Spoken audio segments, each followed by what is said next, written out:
ஓம் நம சிவாய. தெய்வத்தின் குரல் முதல் பகுதி, மனித பிறவியும் வேண்டுவதே என்ற தலைப்பில் மகாபெரிவா அருளிய உரை. ஆச்சாரிய சங்கராச்சாரிய சந்துமே ஜன்ம ஜன்மணி. எல்லா பிறவைகளிலும் ஸ்ரீ சங்கர பகவத்பாதர்களே என் ஆசிரியராக இருக்க வேண்டும் என்று இதற்கு அர்த்தம். ஸ்லோகம் முழுவதையும் சொல்கிறேன். சாஸ்திரம் சாரீர மீமாம்சா தேவஸ்து பரமேஸ்வர ஆச்சாரிய சங்கராச்சாரிய சந்துமே ஜன்ம ஜன்மணி.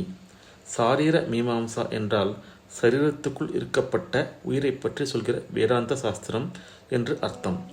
இந்த வேதாந்தமே எந்நாளும் எனக்கு சமய சாஸ்திரமாக இருக்கட்டும், அதாவது நான் வேத மதத்திலேயே பிறக்க வேண்டும் என்று ஸ்லோகத்தின் முதல் வரி சொல்லுகிறது. அடுத்த வரி பரமேஸ்வரனே எனக்கு எந்நாளும் தெய்வமாக இருக்கட்டும் என்கிறது. பிறகு ஜென்ம ஜென்மத்திலும் எனக்கு சங்கரரே ஆச்சாரியராக இருக்கட்டும் என்று ஸ்லோகம் முடிகிறது. புனர்ஜென்மம் இல்லாமல் பரமாத்மாவில் கலந்துவிட வேண்டும் என்பதே பொதுவாக பிரார்த்திக்கப்படுவது. ஆனால் ஸ்ரீ சங்கர பகவத்பாதர்கள் ஒவ்வொரு ஜென்மாவிலும் ஆச்சாரியராக அமைவார் என்றால் எத்தனை பிறவியும் எடுக்கலாம் என்று இந்த ஸ்லோகம் சொல்வது போல் இருக்கிறது.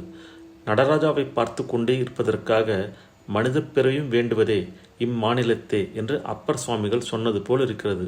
ஸ்ரீ சங்கரரும் இதே ரீதியில் சிவானந்த லஹரியில் ஒரு ஸ்லோகத்தில் பிரார்த்திக்கிறார்.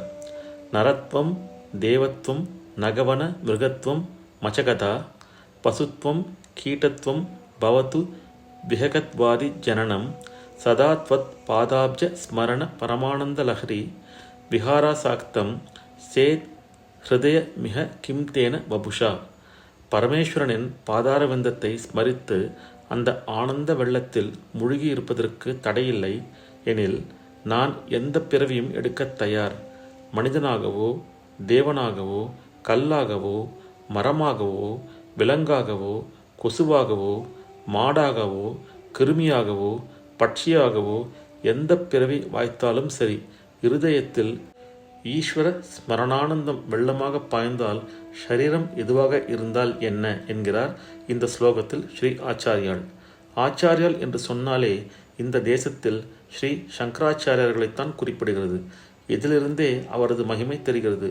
பீஷ்மாச்சாரியார், துரோணாச்சாரியார், வியாசாச்சாரியார், சாயணாச்சாரியார், இன்னும் எத்தனையோ ஆச்சாரியர்கள் இருந்தாலும் ஒரு பெயரையும் சேர்க்காமல் ஆச்சாரியால் என்று மட்டும் சொன்னால் அது நம் பகவத் பாதாள் என்றே அனைவரும் புரிந்து கொள்கிறார்கள். சாஸ்திர அர்த்தங்களை எடுத்துச் சொல்லி பிறரை ஆச்சாரத்தில் நிலைநிறுத்துவதோடு எவனொருவன் தானே அந்த ஆச்சாரங்களை அனுஷ்டித்து காட்டுகிறானோ அவனே ஆச்சாரியன் என்பதுதான் ஆச்சாரிய பதத்துக்கு லட்சணம், டெஃபினேஷன். ஓம் நம சிவாய. இந்த அருளுரையின் தொடர்ச்சியை அடுத்த பதிவில் பார்க்கலாம். ஓம் நம சிவாய. ஹரஹர சங்கர ஜெய ஜெயசங்கர காஞ்சி சங்கர காமகோட்டி சங்கர.